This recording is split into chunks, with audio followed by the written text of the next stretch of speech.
En la clase de hoy vamos a terminar de ver el tema de integrales. Vamos a empezar haciendo un repaso de las integrales indefinidas que vimos la clase pasada y hoy vamos a tratar principalmente integrales definidas.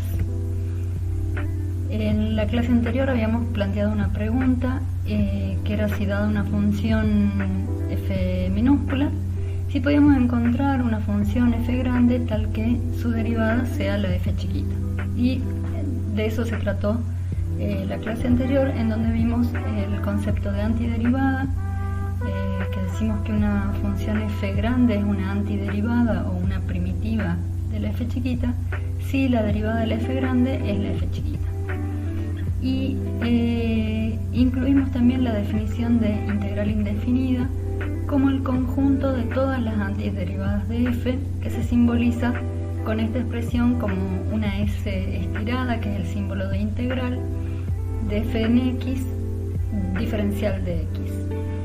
Entonces, si tenemos que la f grande es una antiderivada de la f chiquita, entonces la integral indefinida es un conjunto infinito de todas las funciones que tienen la forma f de x más c. ¿Sí? Porque si recordamos, la derivada de una constante es 0, o sea que todas las funciones g de la forma f más c tienen como derivada f', ¿sí? Que es la primitiva de la f chiquita. Entonces, la expresión general para la integral indefinida de f es la primitiva de f de x, o una primitiva más una constante c.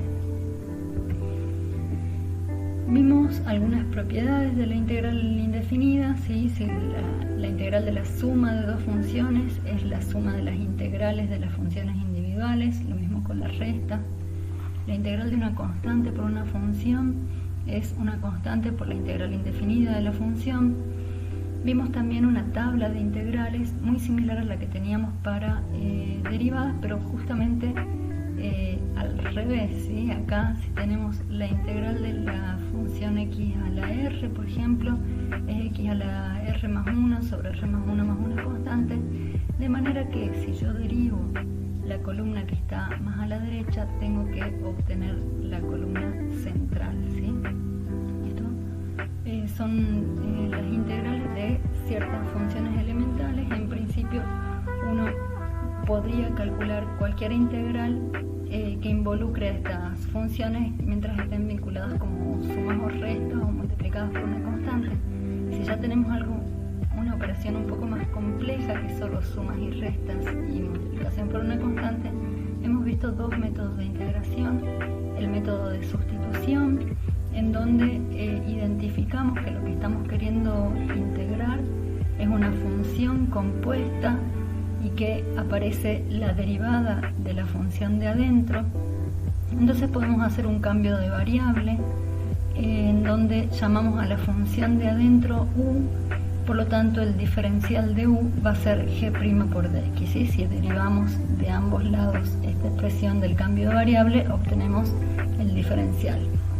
Entonces terminamos integrando una función en una variable u y muy probablemente esta función va a ser alguna de estas elementales que podemos calcular su integral.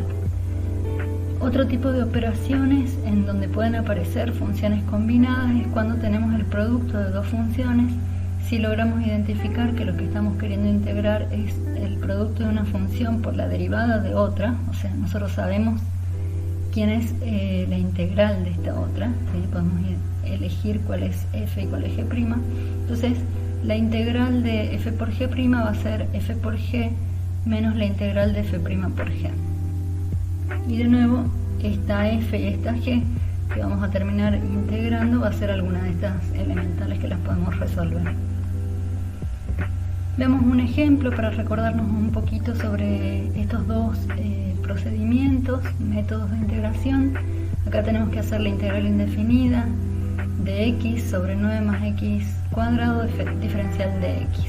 Entonces, acá vemos que no es una función elemental. Podemos primero pensar cuál es el método que podríamos llegar a utilizar si es que reconocemos que tenemos una composición o un producto. En este caso podemos probar utilizar un cambio de variable en donde mi variable u sea lo que aparece acá en el denominador, 9 más x al cuadrado. Entonces la derivada de u o el diferencial de u lo vamos a calcular como 2x por dx. Entonces me fijo si eso aparece en algún lugar acá y efectivamente en el numerador tengo x por dx, o sea que tengo un 2 de más. O sea, si yo paso dividiendo este 2 para acá, tengo que x por dx es du sobre 2. Entonces vamos a hacer la sustitución de todas estas expresiones para encontrar que estamos integrando du sobre 2 sobre u, que es el cambio de variable que habíamos hecho, o sea, un medio de la integral indefinida de 1 sobre u diferencial de u. Bueno, esta es una de las integrales elementales que tenemos allá en la tabla. Entonces la constante dijimos que salía transparente, ¿sí?, de la integración, o sea que me queda un medio por el logaritmo natural del módulo de u más una constante. Y recordamos que nosotros estamos trabajando con la variable x, o sea que tenemos que deshacer este cambio de variable que hicimos. En donde tenemos u, vamos a tener que evaluar 9 más x al cuadrado. Bien, entonces esto lo resolvimos con el método de sustitución. Veamos otro ejemplo. Una función, queremos integrar el coseno cuadrado de x. Acá podríamos pensar si tenemos algún tipo de composición. Si la tenemos es el cuadrado del coseno, para ver si podríamos hacer alguna sustitución, pero nos debería estar apareciendo la derivada de lo de adentro, y acá sabemos que las derivadas del seno y coseno son una y la otra. Si se aparece el coseno, debería estar apareciendo también el seno si fuera lo derivado. Bueno, acá lo vamos a resolver por partes. Al coseno cuadrado lo puedo pensar como coseno por coseno. Entonces voy a decir una de ellas es la función f y la otra es la g', porque yo la sé integrar, es una de las elementales que tenemos en la tabla. Entonces esto nos va a quedar aplicando el método de integración por partes. Esto es lo mismo que el producto de f por g, y acá yo escribí cuáles son todas las funciones que me van a hacer falta, que van a estar involucradas en el cálculo. Si tengo f por g', sé que voy a necesitar la f' y sé que voy a necesitar la g, ¿sí? Entonces, como para que quede ahí y no nos confundamos después cuando empezamos a cruzar f's y g's. Entonces esto es f por g menos la integral de f', que es menos el seno de x, por g, que es el seno de x, ¿sí? Entonces acá podemos arreglar un poquito, tengo menos por menos, se me hace un más, la integral del seno cuadrado. Bueno, y acá esta todavía no sabemos porque no es una de las funciones elementales. De hecho, esta integral es tan complicada como la que estamos queriendo hacer. Entonces podríamos volver a empezar para hacer este término, que es la integral del seno cuadrado. De nuevo definir que es una integración por partes, haciendo seno por seno, eligiendo que una sea f y la otra sea g, y volver a operar como hicimos recién. O lo otro que podemos hacer es darnos cuenta que podemos reemplazar en esta cantidad utilizando la identidad trigonométrica fundamental, que nos decía que el seno cuadrado de un ángulo más el coseno cuadrado del mismo ángulo es igual a 1, o sea que el seno cuadrado lo puedo escribir como 1 menos el coseno cuadrado. Entonces yo voy a hacer ese cambio acá, me va a quedar, entonces voy a distribuir también el diferencial de x multiplicando al 1 menos coseno cuadrado. Entonces me queda este primer término, no lo toqué, más la integral de dx menos la integral del coseno cuadrado de x de x. Volvemos entonces a retomar que estamos tratando de calcular la integral del coseno cuadrado. Va a ser coseno por seno. Acá yo resolví la integral del diferencial de x y acá tengo un 1. La integral va a ser x, ya que al derivarla me da 1, y le sumo una constante, ya que estoy haciendo una integral indefinida, menos el coseno cuadrado. Fíjense que tanto del miembro izquierdo como del miembro derecho me quedó la función que yo estoy queriendo integrar, o sea que a este término, al último término de esta suma, lo voy a pasar, restando, lo voy a pasar sumando para este lado, y así me va a quedar dos veces la integral del coseno cuadrado igual al coseno por seno más x más c. Entonces acá simplemente tengo que despejar, pasar dividiendo el 2 al otro lado de la igualdad y encuentro el resultado de la integral del coseno cuadrado de x, que es igual al coseno de x por seno de x todo sobre 2 más x sobre 2 más una constante. Vamos a ver si hicimos bien la cuenta. Dijimos, derivo el miembro derecho y tengo que encontrar la función que estoy integrando. Bien, vayamos entonces al tema nuevo, ¿sí? La otra pregunta que habíamos planteado al principio de la clase anterior era si sería posible calcular el área debajo de una curva sin recurrir a argumentos puramente geométricos. Bueno, ¿cuáles serían estos argumentos geométricos? Primero veamos cómo calcularíamos de manera geométrica el área debajo de una curva. Tomemos una curva fácil para empezar, una función constante, la constante m, y queremos calcular el área debajo de esta curva comprendida entre los valores de a y b, en el intervalo a b.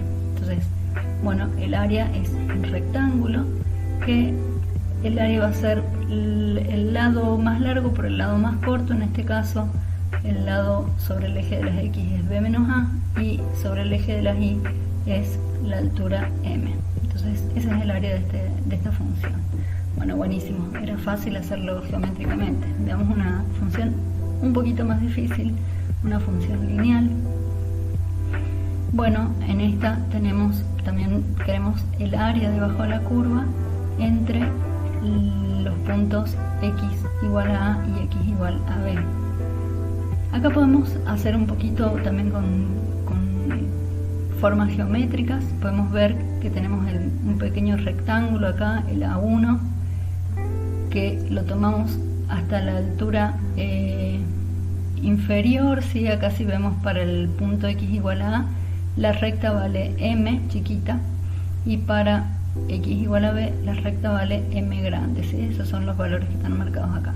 Entonces decíamos, el área A1 va a ser la base de este rectángulo por la altura del rectángulo, mientras que podemos después sumarle este triángulo A2 para obtener el área total, que va a ser base por altura, donde la base es b menos a y la altura del triángulo es m menos m grande menos m chiquita.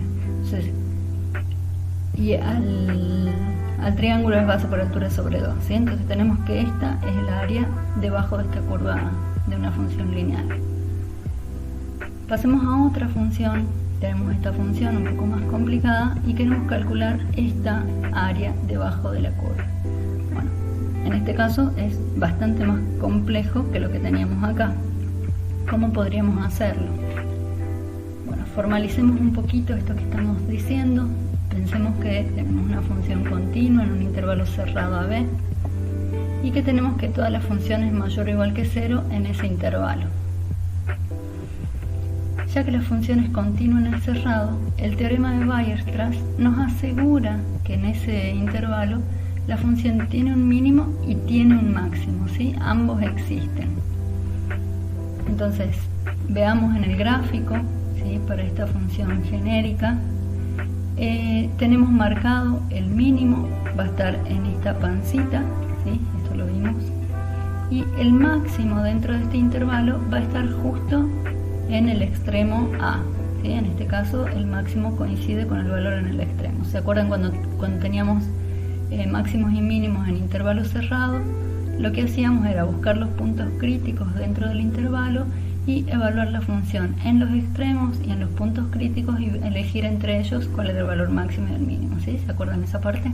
Bueno, bien, vamos entonces. Acá tenemos el área que queremos calcular, le llamamos A, y pensemos acá en el triángulo, en el rectángulo de altura m chica, que es el mínimo de la función, y ancho b menos a. Si nosotros calculamos el área de este rectángulo, obviamente que es menor que el área bajo la curva que queremos calcular, ¿sí? Lo vamos a ir anotando por acá. Entonces, el área del rectángulo cuya altura es el mínimo de la función en ese intervalo es menor que el área debajo de la curva.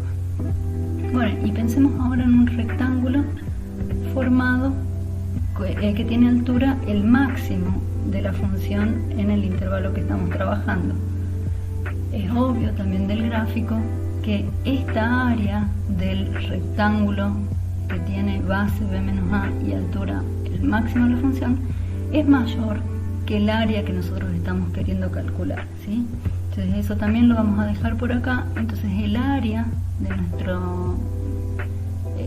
nuestro problema, lo que estamos tratando de calcular, es mayor que el área formada por el rectángulo con altura el mínimo de la función y es menor que el área formada por el rectángulo cuya altura es el máximo de la función.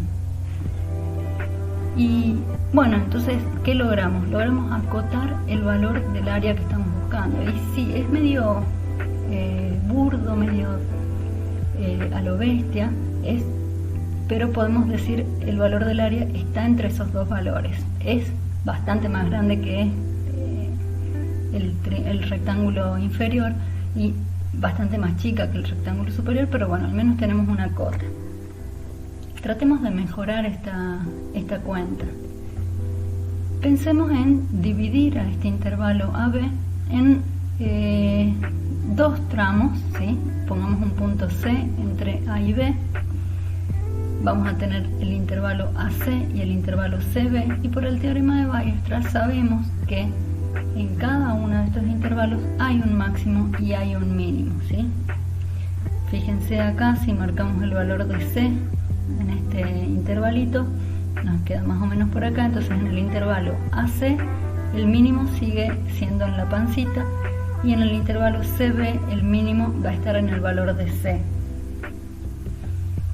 Entonces si calculamos el área formada por los rectángulos definidos con las alturas de los mínimos en cada intervalo, vamos a tener que el área va a ser la suma de estos dos, ¿sí? La podemos expresar como C menos A multiplicado por M1 más B menos C multiplicado por M2, y eso es menor que el área que estamos calculando.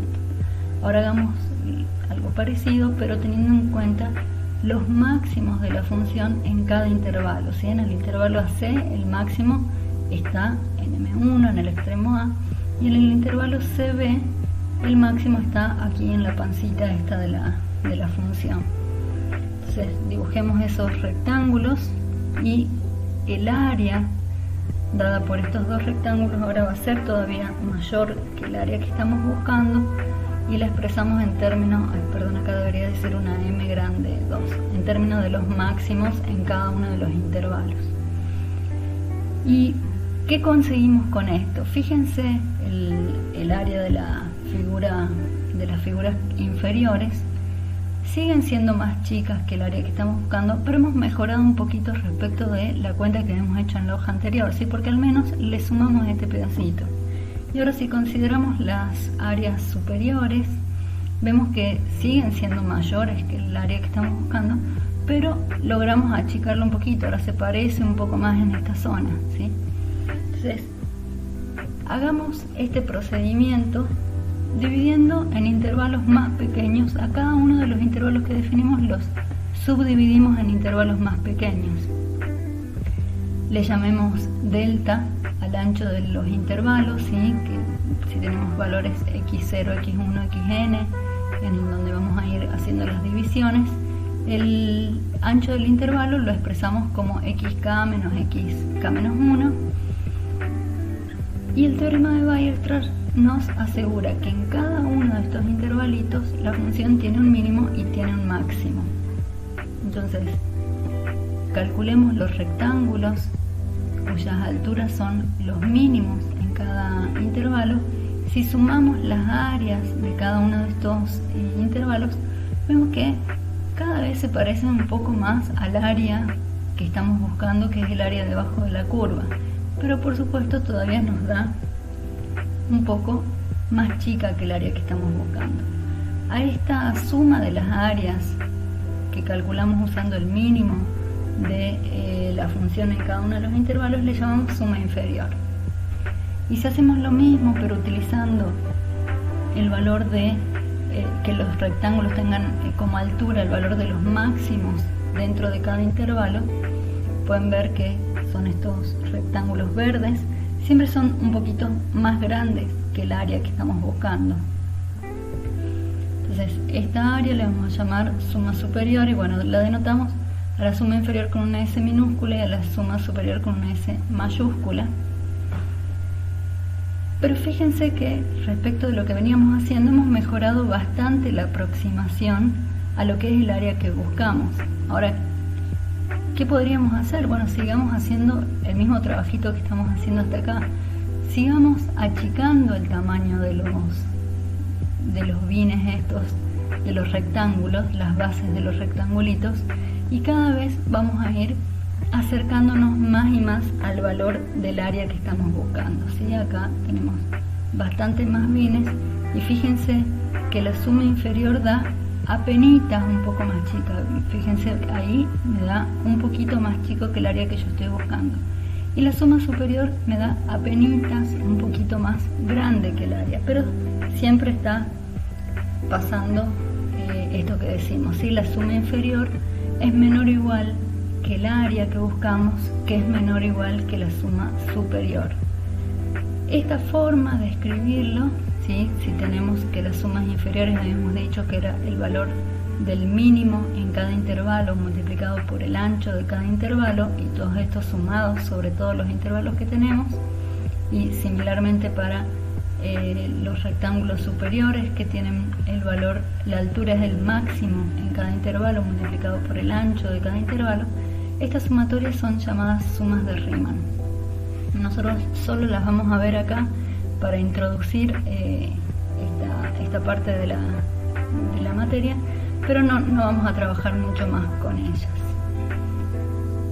Bueno, entonces decimos, todavía no tenemos exactamente el valor, el área que estamos buscando. La tenemos acotada entre la suma inferior y la suma superior. ¿Y qué parece? Si yo siguiera aumentando el número de bines, es decir, achicando el tamaño de estos intervalitos, cada vez se parecen más y más ambas al valor del área que buscamos. ¿Cómo podemos formalizar eso de decir, bueno, lo sigo haciendo tanto como lo necesite? Bueno, lo que vamos a decir es que el área bajo la curva, ¿sí? Encerrada por esta función y determinada ahí por las rectas A y B, va a ser el límite de esta sumatoria cuando el tamaño de los intervalitos tienda a 0. ¿Y qué quiere decir eso? Que estamos poniendo infinitos intervalos, ¿sí? Cuando el valor del ancho del intervalo se me achica muchísimo, es como que necesito cada vez más y más bines. ¿Y qué pasa? ¿Qué más pasa? Además de que se me achica el tamaño del intervalo, el valor del mínimo en cada intervalo es muy parecido al valor del máximo en cada uno de esos intervalos.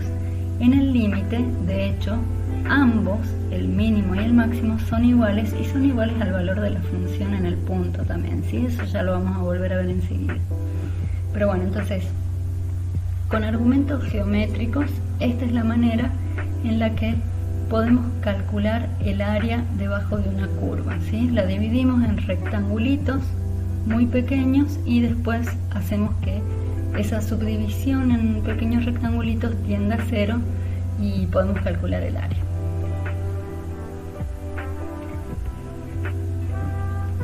Vamos a definir ahora una nueva función que se llama integral definida.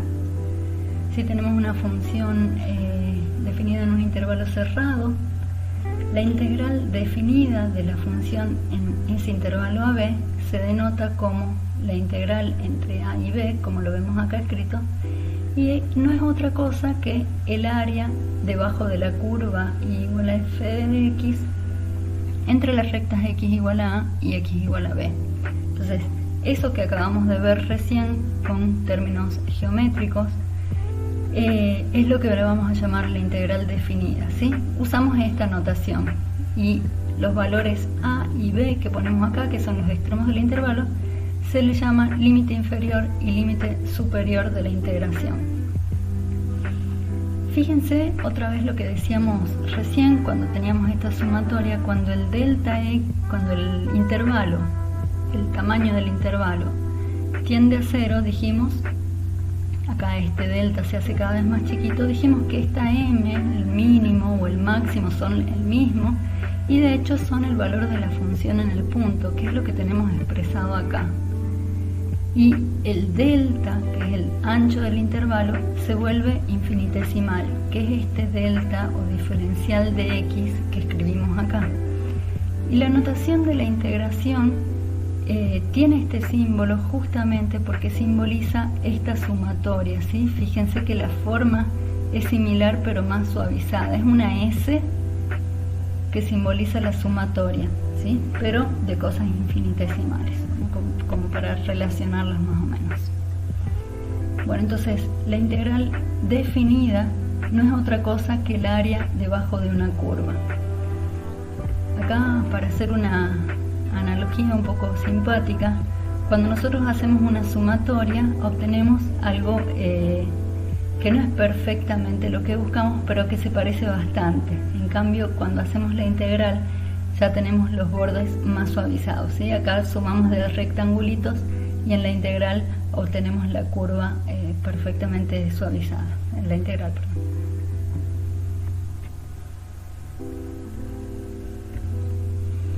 Bueno, la integral definida entonces es siempre el área que está comprendida entre la curva, el eje de las x y los extremos del intervalo que estamos evaluando. Si la función es toda positiva, o sea, si está toda por arriba del eje de las x, la integral es toda positiva, ¿sí? Es, como ven, desde la curva hasta el eje de las x. Ahora, si la función tiene partes que son positivas y negativas, las áreas, como decíamos que son los sectores debajo de la curva, desde la curva hasta el eje de la x, fíjense, de este lado derecho en la función del medio va a ser una integral positiva, mientras que del lado izquierdo la integración, el área, va a ser algo negativo, ¿sí? Entonces podemos encontrar positivos y negativos a pesar de que estamos hablando de áreas, pero bueno, ese signo nos va a indicar si la función está hacia arriba o hacia abajo del eje de las x. Bueno, y en esta función tenemos una combinación, tiene partes que está hacia arriba y partes que está hacia abajo. Siempre la integración nos devuelve el área comprendida entre la curva y el eje x. Enumeremos algunas propiedades de la integral definida que son bastante intuitivas, algunas de ellas si pensamos en términos de áreas. Decimos la integral entre a y a de una f de x es 0, ¿sí? El área comprendida en un intervalo que es 0, digamos, es 0. La integral entre b y a, ¿sí? Donde a es menor que b, va a ser igual a menos la integración entre a y b de f de x, ¿sí? Entonces, si se me dan vuelta acá los límites de la integración, lo puedo volver a deshacer poniendo un signo menos adelante. Si tenemos que una función es toda positiva en ese intervalo, entonces la integral entre a y b va a ser toda positiva, que es lo que decíamos recién con las figuras que veíamos. Esta propiedad la hemos visto para la integral indefinida. Si tenemos que k es una constante y queremos la integral entre a y b de k por f de x, es lo mismo que k por la integral definida entre a y b de f de x. Las propiedades de la suma son válidas también para la integral definida. La integral entre a y b de f más g es igual a la suma de las integrales de entre a y b de f más la integral entre a y b de g. Y todo esto, y bueno, lo mismo con la resta, todo esto lo podemos entender en términos de área, ¿sí? El área debajo de la curva de f más g, de la suma de f más g, es lo mismo que el área debajo de la curva de f más el área debajo de la curva de g.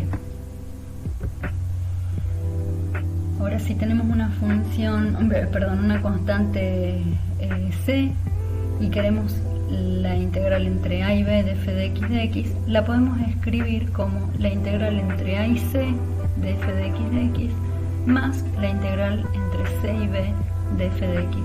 Y no necesariamente este valor c tiene que estar ubicado entre a y b, ¿sí? Pero mientras que coincida el límite superior de la primera y el límite inferior de la segunda, el resultado va a ser lo mismo que hacer la integral entre a y b.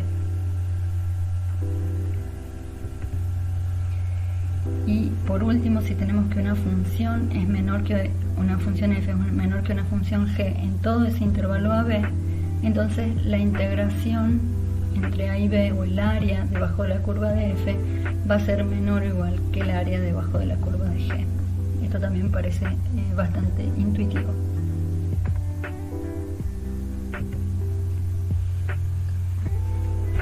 Bien, veamos ahora, pensemos en una función f de x que sea la función identidad y consideremos la integral definida entre 0 y x de f de t de t. Fíjense que acá mi variable de integración es t y el límite superior de la integración le llamé x, ¿sí? Que es una variable. ¿Y qué es lo que estoy haciendo? Bueno, voy aumentando o voy variando hasta dónde hago la integral, ¿sí? Entonces, si pensamos, esta es la función identidad, f de x igual a x, y tomo un valor x por acá, voy a tener que la integral va a ser esta partecita de acá. A medida que yo aumente el valor de x, voy a tener que la integral, que el área va a ser mucho más grande, como esta que tenemos marcada acá. Bueno, ¿cuál va a ser el área entonces en términos de el ancho del intervalo en el que estamos haciendo la integral definida? Bueno, tenemos que el área es un triángulo, el triángulo tiene como área base por altura sobre 2, la base es x, la altura es x porque la función es la identidad, o sea que x es igual a y, ¿sí? Entonces tengo base por altura son x por x dividido 2, o sea, x al cuadrado sobre 2. Y podemos decir es una función que varía con x, por lo que dijimos recién, si yo muevo este límite superior, voy a ir variando el valor del área que estoy calculando. Bueno, pero si lo pensamos y si lo miramos en términos de funciones, esta función x al cuadrado sobre 2 es una primitiva o una antiderivada de la función f de x igual a x. O sea que estamos diciendo que el área está relacionada con la primitiva o la antiderivada de la función con la que estamos trabajando para calcular esa área, ¿sí? Bueno, vamos a formalizar eso que acabamos de ver con la función identidad con un teorema que se llama primer teorema fundamental del cálculo, que nos dice que si tenemos una función f chiquita y tenemos una función f grande de x, tal que este f grande es el área debajo de la curva de f entre a y x, ¿sí? Acá tenemos que el límite superior se está moviendo. Entonces este teorema nos asegura que f es una antiderivada de la f chiquita en ese intervalo, es decir, que la derivada de la f grande es la f chiquita. Y esto es solo una formalización de lo que vimos recién. Este teorema no lo vamos a demostrar, pero nos sirve para enunciar otro teorema que es el que más vamos a utilizar, que es el segundo teorema fundamental del cálculo. Tenemos una f chiquita en un intervalo cerrado y conocemos a una primitiva de esa función, le llamemos g.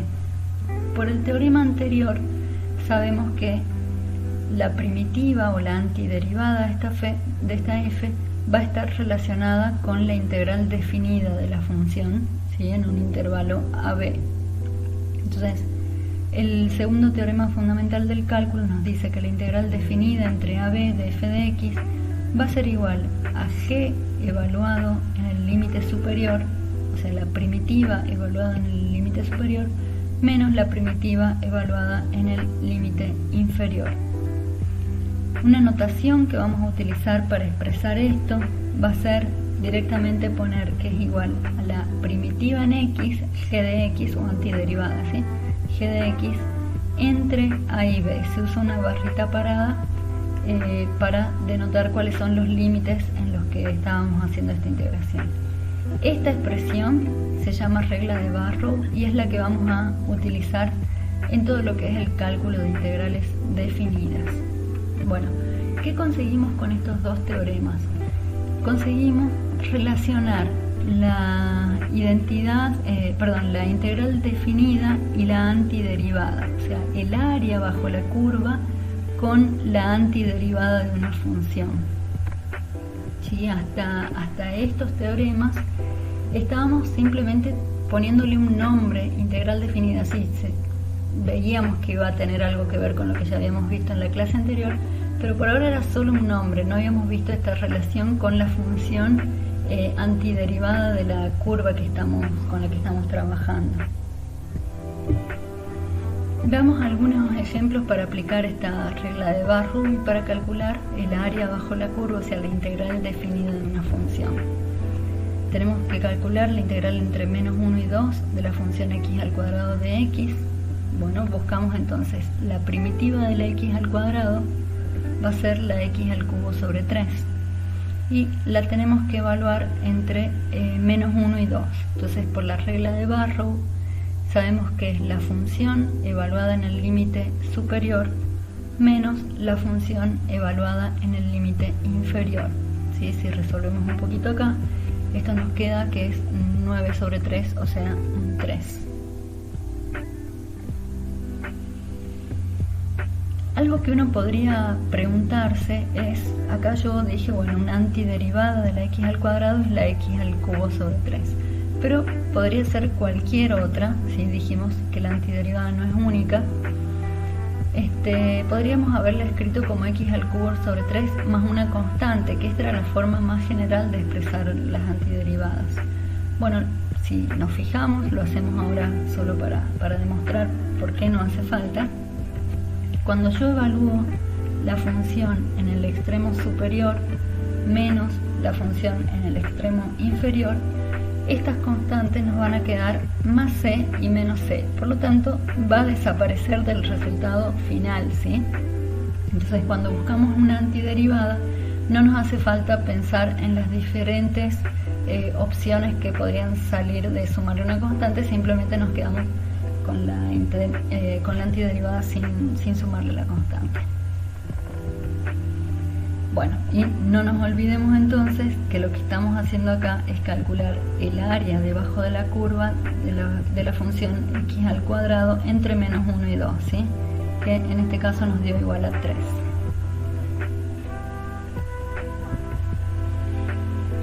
Para calcular la integral entre menos pi y pi del coseno de x, entonces buscamos la antiderivada del coseno, que va a ser la función seno, y la tenemos que evaluar entre menos pi y pi con la regla de Barrow. Esto es el seno de pi menos el seno de menos pi. El seno de pi es 0, ¿sí? Y el seno de menos pi también, ¿sí? Volvemos al mismo lugar. Entonces, el resultado de esta integral es 0, o sea, el área debajo de la curva de la función coseno entre menos pi y pi nos está dando 0. ¿Cómo puede ser esto? ¿Qué es lo que está pasando? Bueno, si lo vemos en el gráfico, fíjense que esta es la función coseno entre menos pi y pi. Tenemos tramos de la función en donde es positiva y tramos en donde la función es negativa. Entonces, esta área sobre el eje de las x la contabilizamos como una cantidad positiva y toda esta área debajo del eje de las x la contabilizamos como una cantidad negativa. Y resulta que justo por los límites que estamos usando, la cantidad, el área debajo del eje x es igual al área sobre el eje de las x. Por eso es que la suma, digamos, de esto termina siendo 0.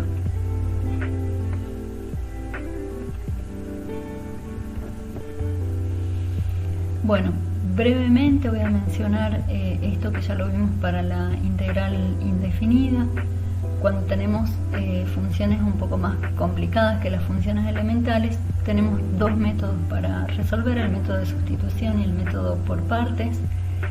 Dejamos expresado acá el método de sustitución para la integral definida, integral entre a y b de f en g de x por g' de x, diferencial de x, va a ser igual a la integral de una f nu, si hacemos un cambio de variable u con g de x, f nu de u, y fíjense que acá también tenemos que cambiar los límites de la integración. Esto va a estar evaluado entre g de a y g de b, ya lo vamos a ver bien con un ejemplo, ¿sí? En particular, si conocemos que la f grande es la primitiva de la f chiquita, vamos a decir que esta integración es igual a la primitiva de la f evaluada en g de b, que es el límite superior, menos la primitiva de la f, ¿sí?, evaluada en g de a, que es lo mismo que saldría de acá. Veamos entonces un ejemplo. Quiero hacer la integral entre menos 1 y 3 de la función de x sobre x más 2 al cubo.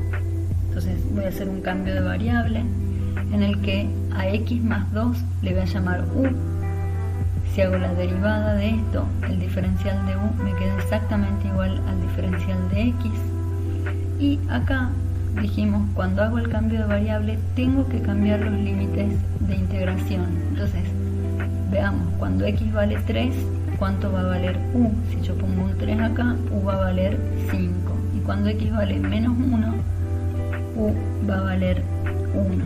¿Sí? Entonces, a esta integral la voy a sustituir por una integral en la variable u, que me va a quedar la integral entre 1 y 5 del diferencial u sobre u al cubo, ¿sí? O si quieren escribirlo como u a la menos 3 por du.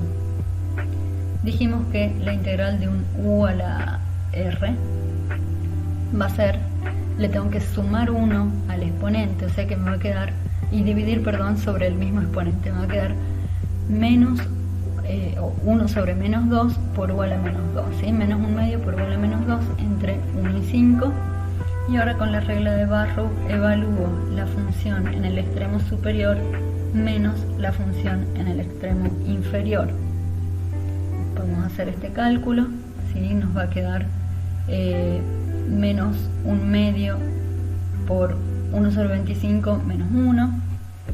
Bueno, terminamos de hacer esta cuenta, nos da 24 sobre 50. Bueno, entonces, cuando hago el cambio de variable en una integral definida, también tengo que cambiar los límites de integración.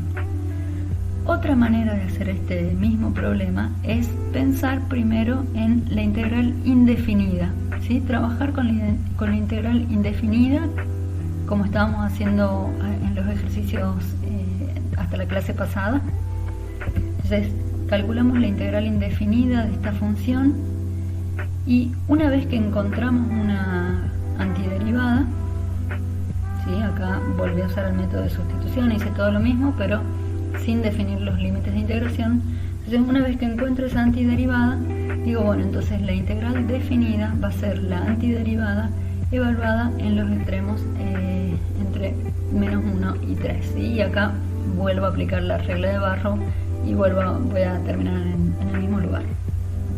Entonces, puedo trabajar sin cambiar los límites de integración, pensando simplemente en la integral indefinida. La resuelvo, vuelvo a la variable x, eso no se olviden, en la indefinida sí o sí yo tengo que volver a la variable x, vuelvo a la variable x y finalmente ahí recién aplico la regla de Barrow evaluando la función en los extremos. Para la integración por partes, la fórmula es exactamente la misma que la que teníamos para la integral indefinida. La integral entre a y b de f por g' va a ser f por g, y acá fíjense que vamos a tener que evaluar esto con la regla de Barrow también, menos la integral entre a y b de f' por g. Entonces, aplicándole la regla de Barrow a este primer término, esto es f en a por g en a menos f en b por g en b, bueno, menos la integral definida de f' por g. Y acá vamos a resolver de la misma manera que hacíamos con las indefinidas. Veamos este ejemplo. La integral entre menos 1 y 1 de x por e a la x diferencial de x. Vamos a tomar que una de las funciones es f y la otra es g'. En este caso yo voy a elegir que la f sea la x y la g' sea la e a la x, y voy a calcular, ya voy a dejar expresado acá, el valor de f' es 1 y el valor de la g es ella misma, ¿sí? E a la x. Entonces vamos a tener que calcular con la expresión de la integración por partes. Esto es f por g, que va a ser x por e a la x entre menos 1 y 1, menos la integral entre menos 1 y 1 de f', que es 1, por g, que es a la x.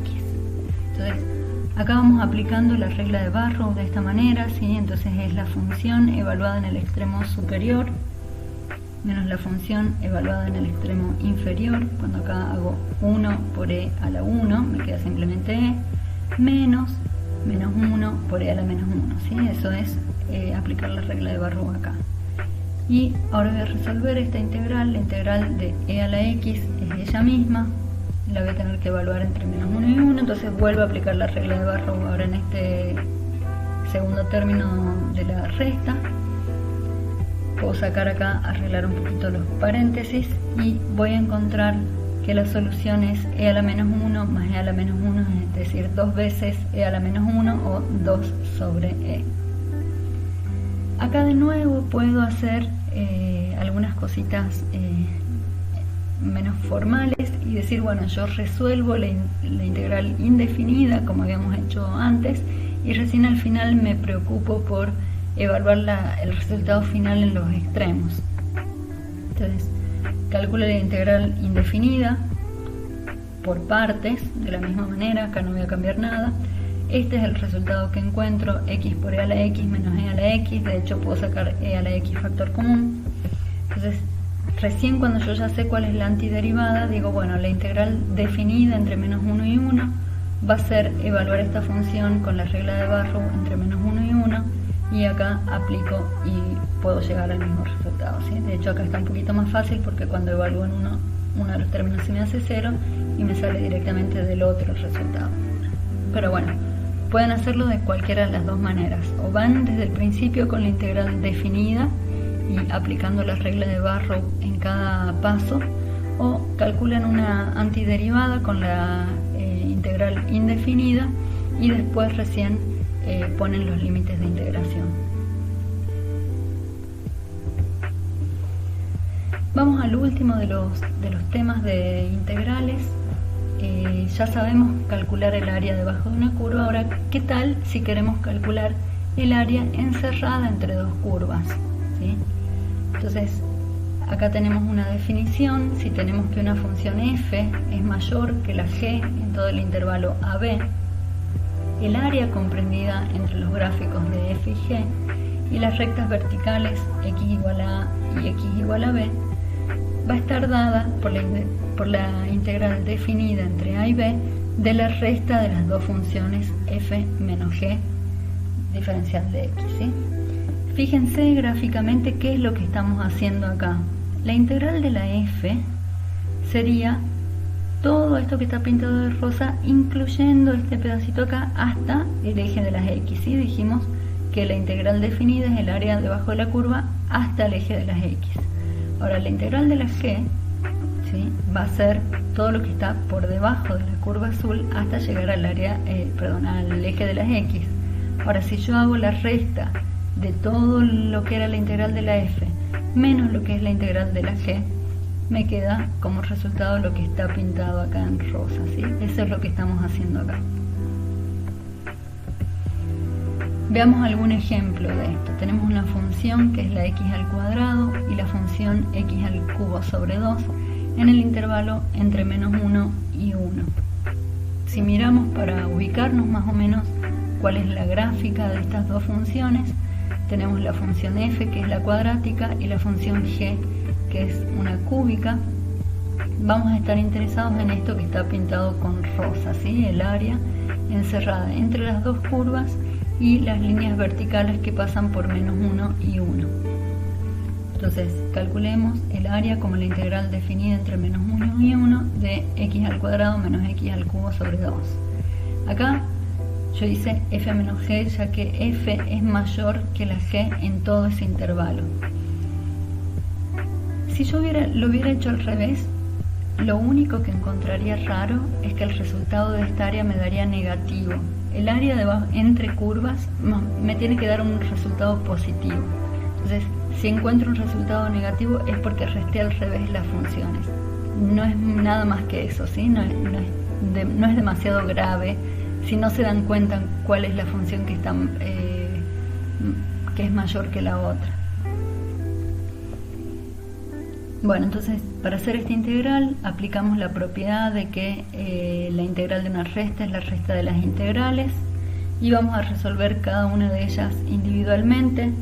La integral entre menos 1 y 1 de x al cuadrado de x va a ser x al cubo sobre 3 entre menos 1 y 1, y tenemos menos el 1/2, lo saqué como una constante, tengo que integrar x al cubo, entonces x a la cuarta sobre 4 entre menos 1 y 1. Y ahora aplicamos la regla de Barrow. Tenemos que evaluar cada una de las funciones. Evalúo la primera función en el extremo superior y le resto la función evaluada en el extremo inferior para cada uno de los casos, ¿sí? Que es lo que tenemos expresado acá. Cuando evalúo en 1 me queda 1/3 menos 1/3, ¿sí? Acá se me va a hacer un más. Menos es este menos que tengo acá, 1/2 de 4 por 2 es 8 acá, 1/8 menos el menos 1 a la cuarta se me hace positivo, así que me queda otra vez 1/8. Entre estos dos se me hace 0, o sea que el resultado me da 2/3. Acá, si les llama la atención que una de las integrales me dio 0, fíjense que la integral de la función esta cúbica tendría que ser todo lo que está desde la curva azul hasta el eje de las x. Sería esta partecita que está acá en blanco y esta partecita que está debajo del eje de las x hasta la curva azul. Entonces la integral de esa función es 0 porque una es positiva y la otra es negativa. ¿Y cómo puede ser que me haya dado como solución el área que yo estaba buscando? Bueno, porque justamente este pedacito que está en rosa de acá debajo es el pedacito que me falta acá para que sea simplemente la integral de la f, ¿sí? Bueno, eso es solo para que aprendan, para que miren un poquito de dónde van saliendo las cosas. No hace falta hacer todo ese análisis, simplemente encontrar cuál es el valor del área. Y veamos el último ejemplo. Si me piden calcular el área encerrada por las curvas f es 4x al cuadrado y g igual a x al cuadrado más 3. Y fíjense que acá no me dieron ningún intervalo, ¿sí? Que yo necesito saber cuáles son los límites de integración. Bueno, ¿qué es lo que está pasando? Si hacemos el gráfico de estas dos funciones, vamos a ver que estas curvas se cruzan en dos puntos. Entonces el área encerrada va a estar descripta, ¿sí? O los límites de integración van a estar dados por esos puntos en donde ambas funciones están intersecando. Entonces calculemos cuáles son esas intersecciones, donde ocurre que la f de x es igual a la g de x.